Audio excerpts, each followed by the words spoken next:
Assalamu alaikum, monsieur Cheikh Ibrahima Sakho. Aujourd'hui, c'est vous-même qui avez donné le sujet du jour.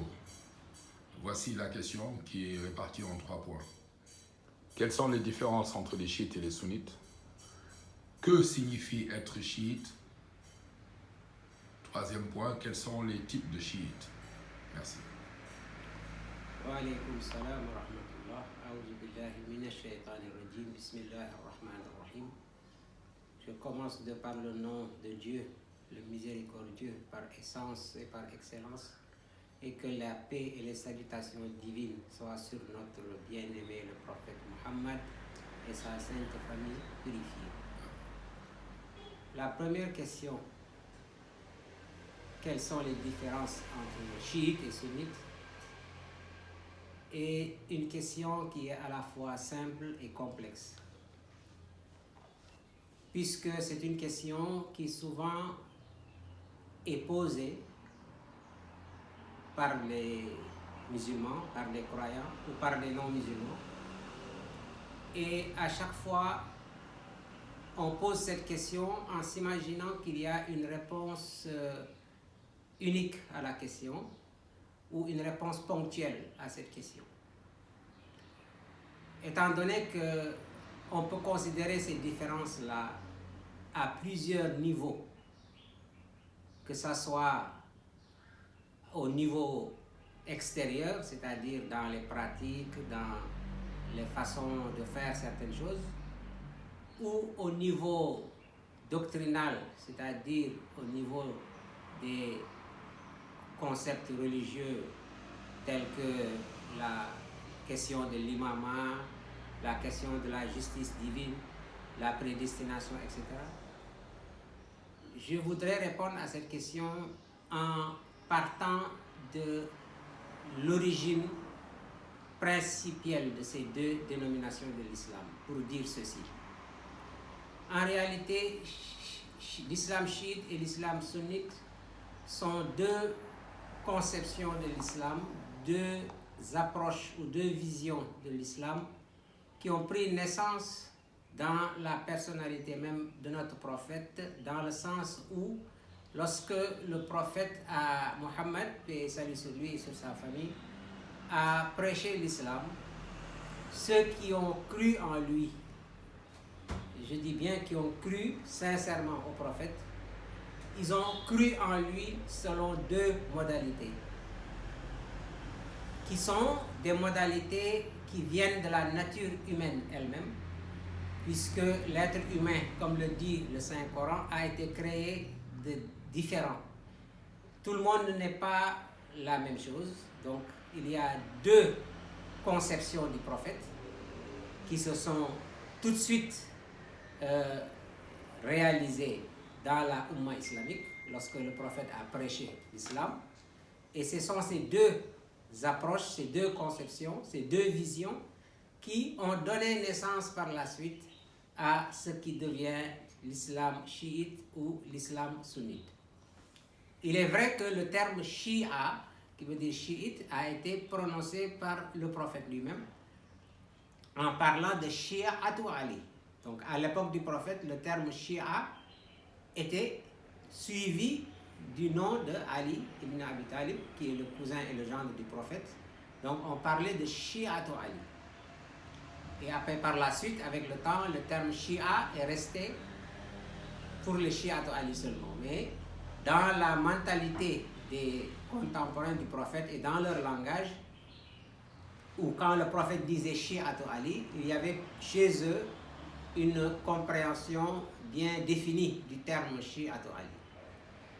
Par contre, l'expression de Ahlul Sunnah wal Jama'a n'a pas été rapportée du prophète, ni du vivant du prophète, mais c'est après la mort du prophète, après la période des khalifes, appelés les khalifes bien guidés, Khulafa ou Rashidoun, lorsque Muawiyah ibn Abi Sufyan a signé un traité avec le successeur de l'imam Ali, qui était son fils, l'imam al-Hassan, et beaucoup oublient que l'imam al-Hassan a été khalife pendant 5 mois, et pendant ces 5 mois, il était dans la même ligne que son père, qui est l'imam Ali. Donc si on parle de 4 khalifes bien guidés, on devrait dire 5 khalifes, puisque l'imam al-Hassan, même si son règne a été très court et ne concernait pas l'intégralité du territoire musulman, mais néanmoins, il a été le successeur de l'imam Ali pendant 5 mois. Et l'imam Ali lui-même n'a pas gouverné l'intégralité du territoire musulman, puisque Muawiyah avait fait scission et gouvernait ce qu'on appelle le Cham à l'époque, qui comprenait la Syrie actuelle, la Jordanie, la Palestine. Donc par conséquent, c'est dans la même situation que l'imam al-Hassan également a été successeur de son père en tant que calife. Maintenant, quand il a signé le traité, ils ont prononcé le terme de Ahl al-Sunnah wal Jama'a pour signifier que maintenant on suit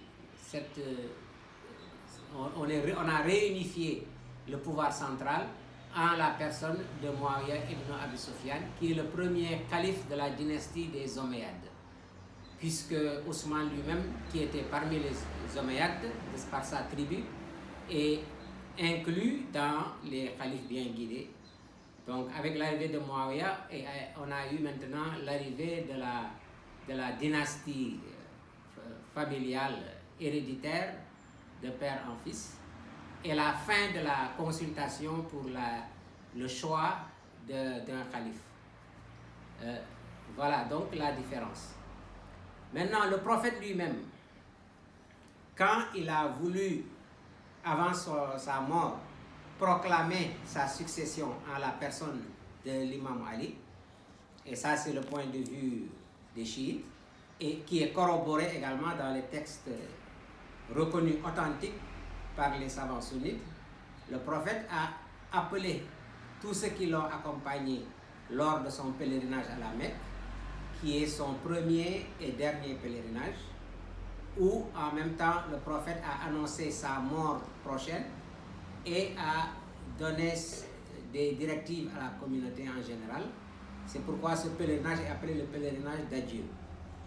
Dans ce pèlerinage, le prophète, il a demandé à la Ummah, à la communauté qui était présente avec lui, en leur disant: ne suis-je pas, moi le prophète, n'ai-je pas plus d'autorité sur vous que vous en avez sur vous-même?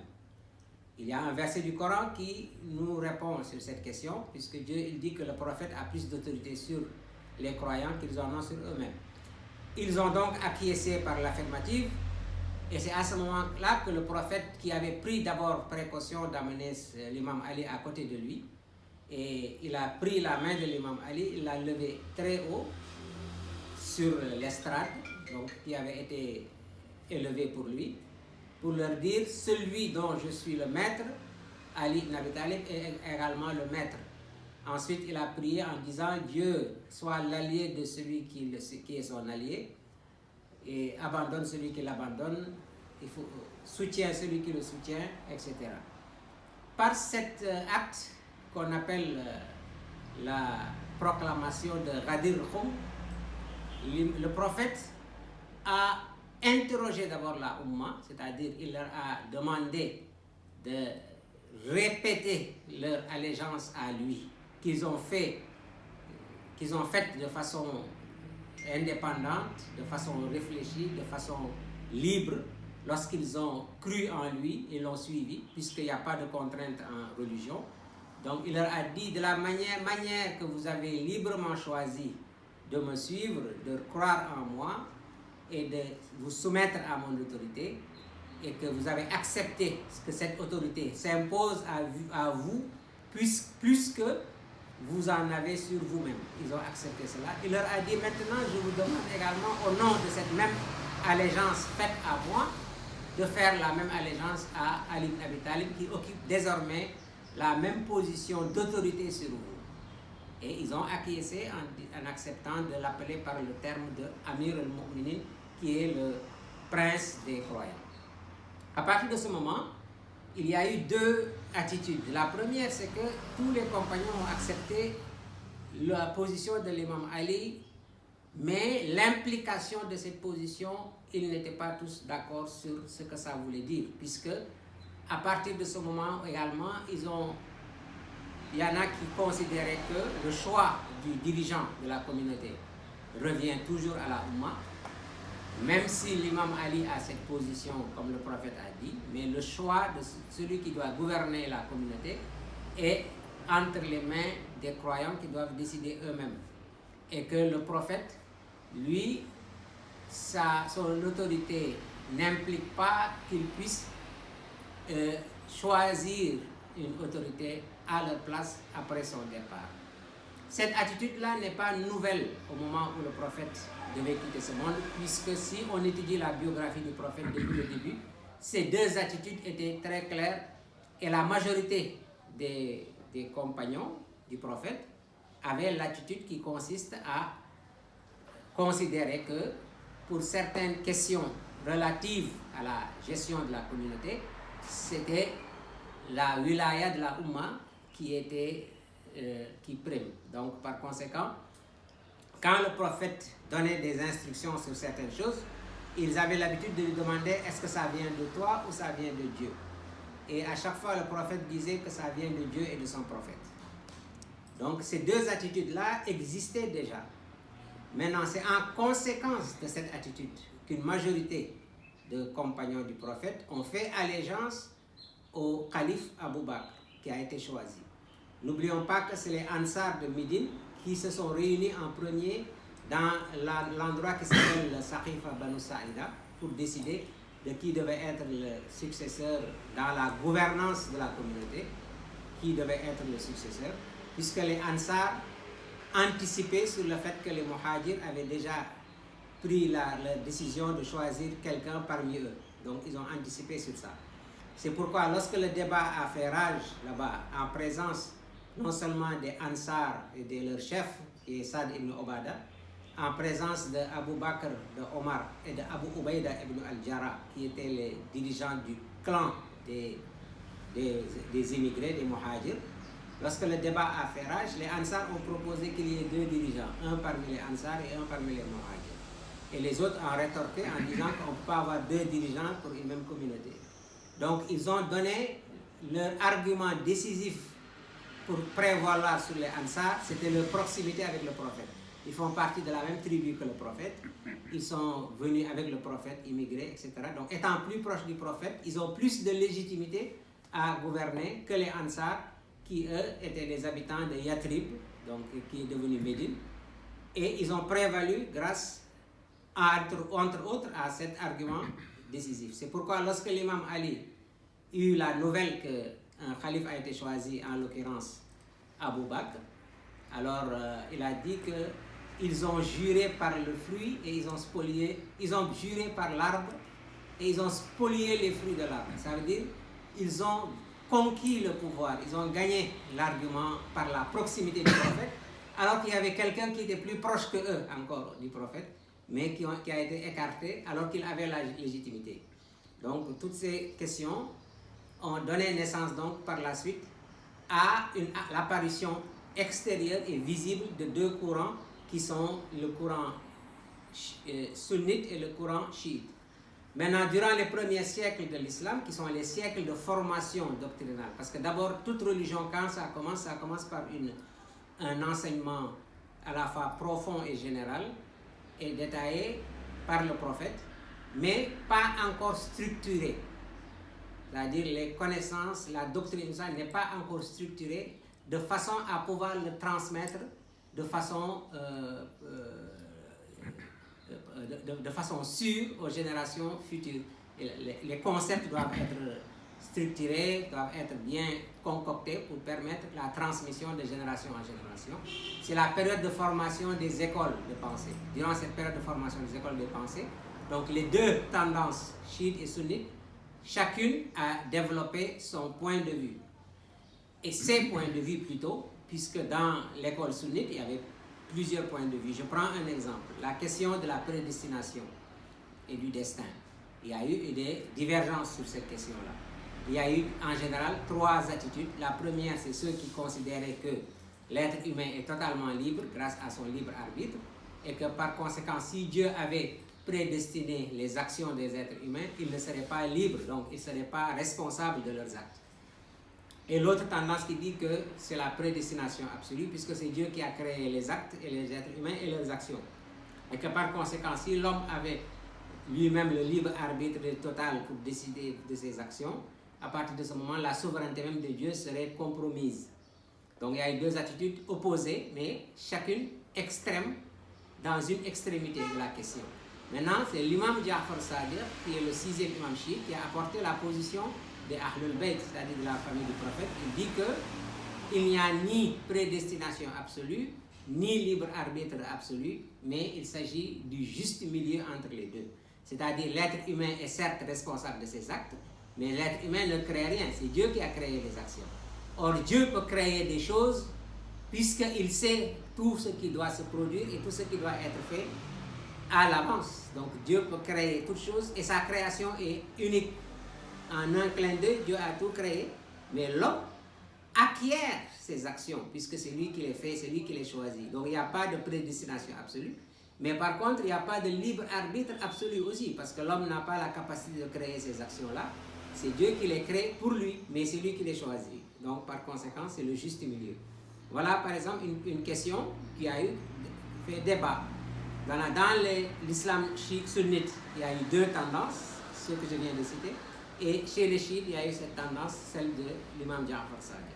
Donc les écoles se sont formées ainsi. Les écoles de fiqh, de jurisprudence islamique, qui interprètent la loi, qui font l'exégèse du Saint-Coran et des hadiths, pour interpréter la loi, également se sont développées pendant cette période-là. Il y a eu beaucoup d'écoles qui se sont développées, jusqu'à ce que, vers la fin du règne de la dynastie des Abbassides, que l'un des khalifes abbassides avait proclamé la fermeture de la porte de l'Ijtihad, c'est-à-dire toutes les écoles maintenant vont être réduites à 4 écoles qui seront validées, qui sont les 4 écoles connues aujourd'hui comme les 4 écoles de l'islam sunnite, alors que en même temps ça s'est passé donc en Orient avec les Abbassides, et puis en Occident aussi avec les Omeyyades qui régnaient depuis l'Andalousie.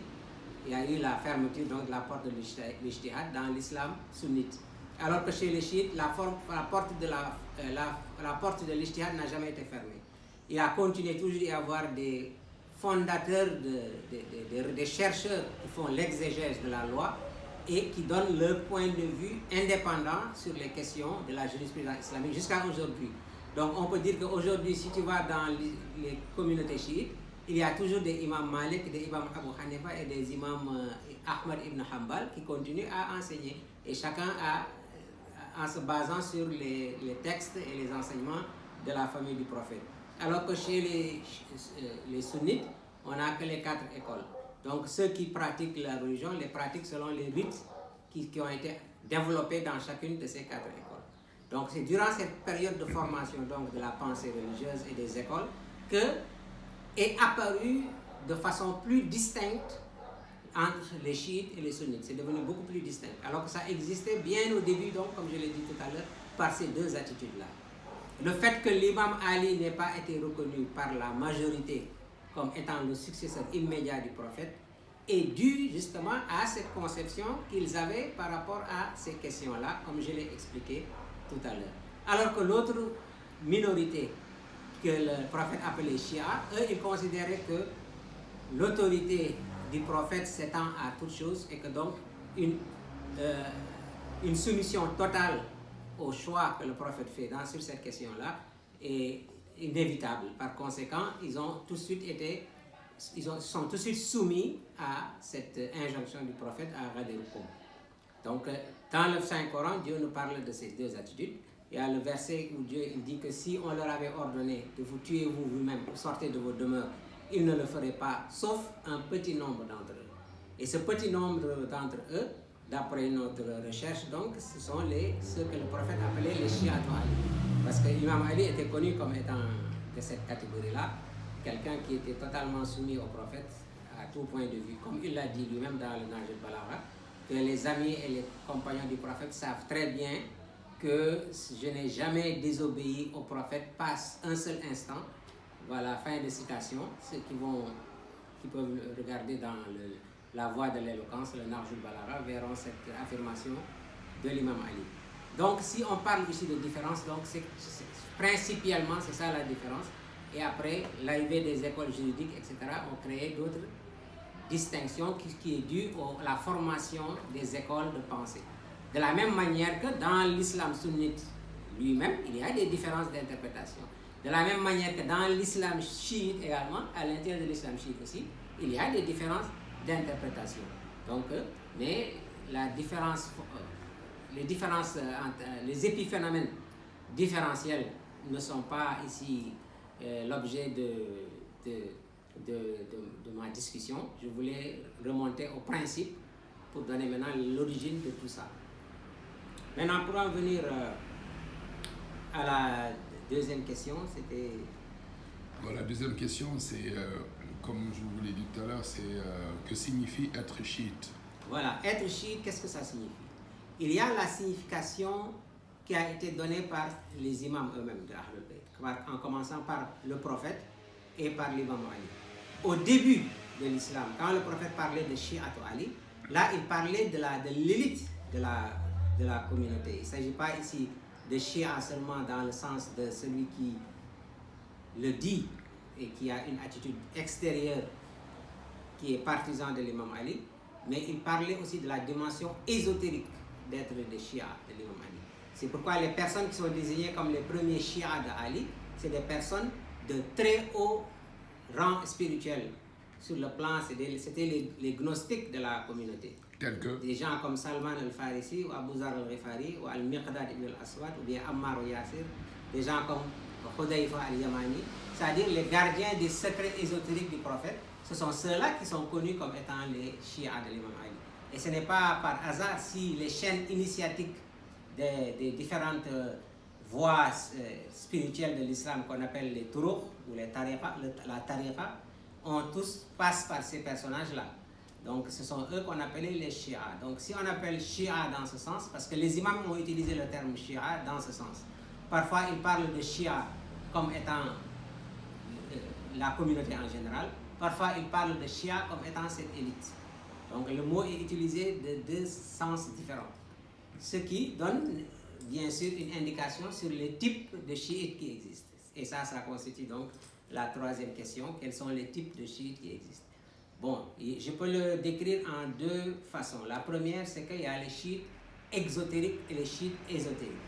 Ceux qui sont exotériques, c'est ceux qui suivent la loi de l'islam et les enseignements théologiques d'après l'école de Ahlul Bayt. Le chiite ésotérique, c'est celui qui suit la voie de la réalisation spirituelle, qui passe par l'initiation gnostique de l'imam Ali, de la wilaya de l'imam Ali. Et ça, on le retrouve également dans l'islam sunnite, puisque toutes les tariqas, sans exception, remontent à la chaîne, passent par des chaînes initiatiques qui remontent à l'imam Ali ou à l'imam Ja'far Sadiq. Par conséquent, ceux qui sont adhérents à cette ligne initiatique et qui ont atteint une réalisation spirituelle, quel qu'en soit le degré, sont considérés comme étant des Shia dans le sens ésotérique du terme. Ceux qui suivent l'école de Ahlul Bayt dans la jurisprudence islamique et dans la théologie sont considérés comme des Shia sur le plan de l'ésotérisme. Maintenant, ceux qui suivent les deux, c'est-à-dire leur enseignement exotérique, celui des Ahlul Bayt donc, et leur enseignement ésotérique, ceux-là sont pleinement les vrais Shia qui ont toutes les dimensions de l'islam chiite. Donc, si on peut considérer ainsi. Mais il y a une autre façon également de le voir, c'est, ici je tire ça d'un hadith de l'imam Ja'far Sadiq qui disait ceci. J'ai le texte ici devant moi. Il dit que nos chiites sont de trois types. Un type qui trompe les gens en notre nom. Un autre type est comme le verre qui révèle tout ce qu'il contient. Et un troisième type donc, est comme l'or rouge qui plus il est caché dans le feu, plus il devient pur. Je vais expliquer les trois. Le premier, il dit que ce sont ceux qui trompent les gens en notre nom. C'est-à-dire, c'est des gens qui se servent de l'enseignement des imams et des Ahlul Bayt, mais ils sont à la recherche d'autre chose. Ils sont à la recherche de quelque chose qui n'a rien à voir avec les objectifs de l'islam. Donc, ils utilisent le nom des imams, soit pour créer des sectes, qui va leur permettre de pouvoir se faire un créneau dans la vie. Soit ils utilisent le nom des imams pour créer la dissension entre les musulmans, c'est-à-dire créer la zizanie, et même parfois créer des conflits entre chiites et sunnites, tout ça au nom des imams de Ahlul Bayt. Soit ils se servent de l'enseignement de Ahlul Bayt pour faire une promotion quelconque pour des ambitions purement mondaines. Cette catégorie de personnes-là se font appeler chiites, mais l'imam il dit ce type de chiites, c'est des gens qui se servent pour tromper les gens. Donc on sait que ce ne sont pas véritablement ceux qu'on peut appeler les chiites de Ahlul Bayt. Il dit que la deuxième catégorie, ils sont comme le verre qui révèle tout ce qu'il contient. Pourquoi il dit ça? Parce que dans l'enseignement des imams de Ahlul Bayt, il y a deux dimensions. Il y a une dimension qui est extérieure et une dimension qui est intérieure. Maintenant, dans cette dimension extérieure elle-même de leur enseignement, il y a également deux enseignements différents. Il y a un enseignement qui est destiné au public, à tout le monde, et un enseignement qui était, du moins à l'époque des imams, et peut-être à moindre mesure jusqu'à présent, destiné uniquement à un petit nombre de gens. Pour quelle raison? Parce que les imams ont vécu dans un environnement extrêmement hostile à cause de la gouvernance des dynasties. Et tout le monde sait que le chiisme conteste ces dynasties-là puisqu'il ne reconnaît que la légitimité des 12 imams comme étant les successeurs et les khalifes du prophète. Et par conséquent, les enseignements des imams qui concernent cette partie-là étaient préservés par les chiites qui la transmettaient sans pour autant le faire publiquement pour éviter justement d'être victimes des persécutions et de ces khalifes-là. Et malgré tout, ils ont été victimes, et les imams eux-mêmes, de ces persécutions, par la simple raison que parmi les chiites, il y en avait ceux qui ne pouvaient pas préserver cet enseignement-là, mais qui l'a divulgué. Et ce qui fait que les imams appellent ça quelqu'un qui est comme un verre transparent, qui révèle tout ce qui est à l'intérieur. Il y a également une autre dimension, c'est la dimension ésotérique elle-même. De par sa nature, doit être couverte par certaines formes pour éviter que ceux qui sont incapables de les comprendre, de les assimiler, ne soient égarés par ça. Et ça aussi, ça s'est produit. Et ça a créé aussi des sectes dans le chiisme qui ont commencé à diviniser les imams, etc. Même s'ils étaient extrêmement minoritaires et que pour la plupart ont disparu aujourd'hui. Mais le fait qu'ils étaient exposés à un enseignement qu'ils ne comprenaient pas, c'est comme dans le soufisme d'ailleurs. Certains enseignements du soufisme ne doivent pas être divulgués sous peine d'égarer beaucoup de gens qui ne les comprennent pas, puisque ça demande un certain degré de compréhension. Sinon, ils vont prendre les choses au mot et par conséquent, ils vont s'égarer. Donc cela, c'est la deuxième catégorie. Maintenant, le troisième type, il dit qu'il est comme l'or rouge. On le met dans le feu et il devient de plus en plus pur. Alors que toute autre chose qui est cachée dans le feu est transformée par le feu, et peut-être détruit par le feu, mais l'or rouge devient plus pur encore quand il est dans le feu.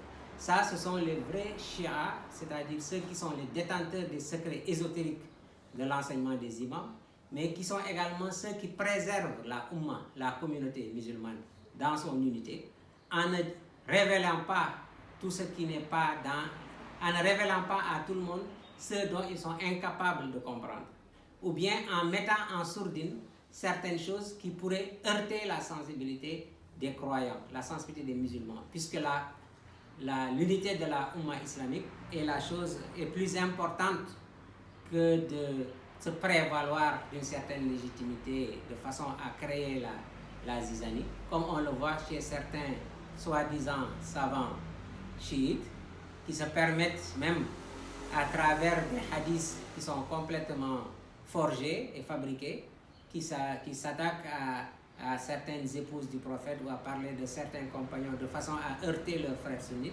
alors qu'il n'y a aucune nécessité ou aucun besoin de le faire, mais le seul but pour eux c'est d'arriver à plaire à leur propre ego. Voilà, je pense que ce sont ces trois questions auxquelles je devais répondre. Merci beaucoup, monsieur Cheikh Ibrahim Sarr.